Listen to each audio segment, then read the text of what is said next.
Hi, my name is John Whitehead. I'm an executive and leadership coach, and welcome to my video blog post. This is the fifth post on my series looking at diversity, equity, and inclusion. And this week we continue looking at dimensions of diversity, starting where we left off last week.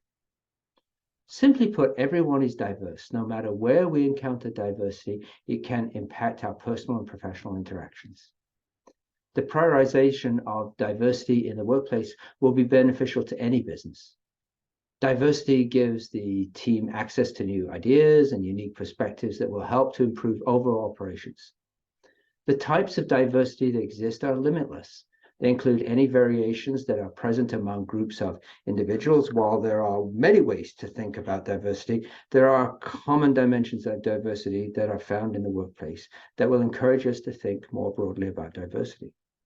So this week, let's start with religious diversity. So there are many religions and spiritual beliefs that people follow and belong to throughout the world. Religious diversity is the presence of differences in religions, beliefs, and practices. These can include, and this is not a complete list, Christianity, Judaism, Buddhism, Islam, as well as freedom from any religion. Religion may be expressed through jewelry or clothes and be visible to those around them. However, there are many times when religion is not easily visible or obvious. Fostering a workplace of inclusivity and religious diversity will allow for a more open culture with different viewpoints and stronger creativity. It's important to be respectful and acknowledge different religions and spiritual beliefs in the workplace, since it is a significant part of workplace culture. And it is so to promote religious diversity, it is critical to be mindful of any unconscious biases that exist with regard to religion. Every company should make allowances to religious employees, such as for celebrations or festivals.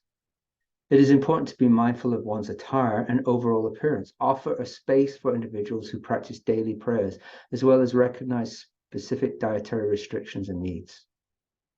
To create a culture of inclusivity, it's essential to consider another form of diversity: sexual orientation. Sexual orientation refers to the emotional and physical attraction towards another person or sex, as well as an overall sense of identity based on this particular attraction. To promote the diversity of sexual orientation, workplaces must have an inclusive hiring strategy, open communication lines, and appropriate policies in place. When employees feel comfortable and free to express themselves, they are able to thrive. The LGBTQIA+ community, which is made up of lesbian, gay, bisexual, transgender, queer, or questioning, intersex, asexual, and more, is made up of people with various backgrounds and interests. It signifies strength and solidarity within a community that is fighting for equality. Everyone should feel safe to share and express their sexual orientation in the workplace without the risk of fear of discrimination. A diverse workplace welcomes anyone, no matter their sexual orientation. And there are many different types of sexual orientation, including asexual, which is lacking an attraction, either emotional, sexual, or romantic, towards others. Homosexual, which is having an attraction, either emotional, sexual, or romantic, for people of the same sex. Heterosexual, which is having an attraction, either emotional, sexual, or romantic, for people of the opposite sex. And bisexual, which is having an attraction, again, either emotional or sexual or romantic, for people of the same or opposite sex. Pansexual, which is having an attraction, either, again, emotionally, sexually, or romantic, towards any human being, focusing on qualities and personalities. Cultural diversity. Now, this is another one where the lens in which we evaluate the world around us is through culture. It shapes our identity and has strong influence on our behaviors. Cultural diversity is the existence, acknowledgement, and celebration of various cultural and ethnic groups. It can be formed from family values, practices, and traditions. With this diversity, everyone is able to contribute positive attributions from their differences to a larger society.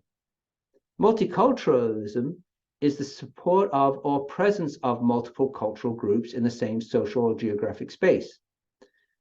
An inclusive workplace includes welcoming individuals with unique cultural and ethnic backgrounds.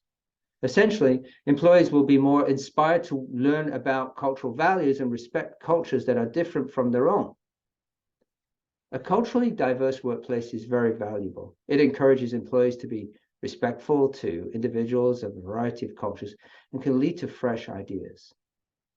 Cultural diversity can help to build better products or services and create a stronger connection to a global customer base.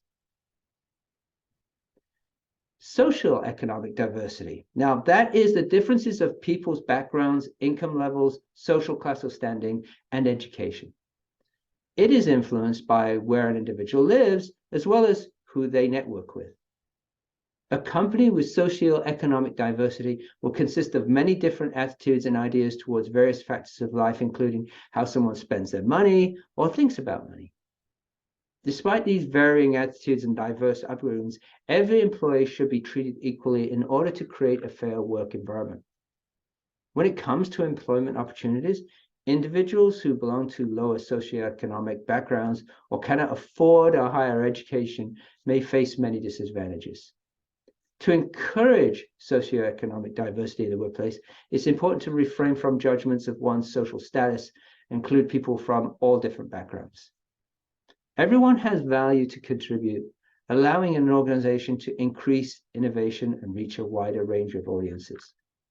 Social economic diversity will encourage conversations and learning experiences among the team. Lifestyle diversity. Now, lifestyle diversity, such as parental and marital status, are very common in most organizations.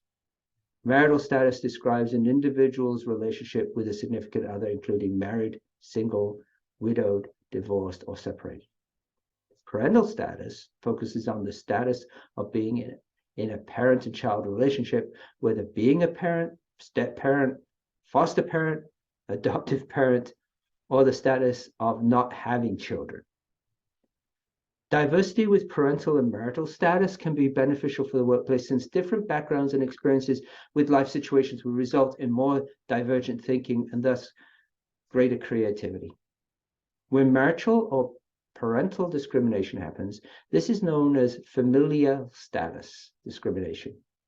This discrimination is based on whether someone has children or whether they are married or not. Employees may be mistreated due to their family status, although promotions, hiring, benefits, or other workplace conditions. Similarly, pregnancy discrimination is discrimination on the basis of pregnancy, childbirth, or any related medical condition. So thank you for watching this series on DEI. And if you'd like to reach out to me about this topic or other topics such as soft skills development, please see my contact info at the end of this video. Thank you.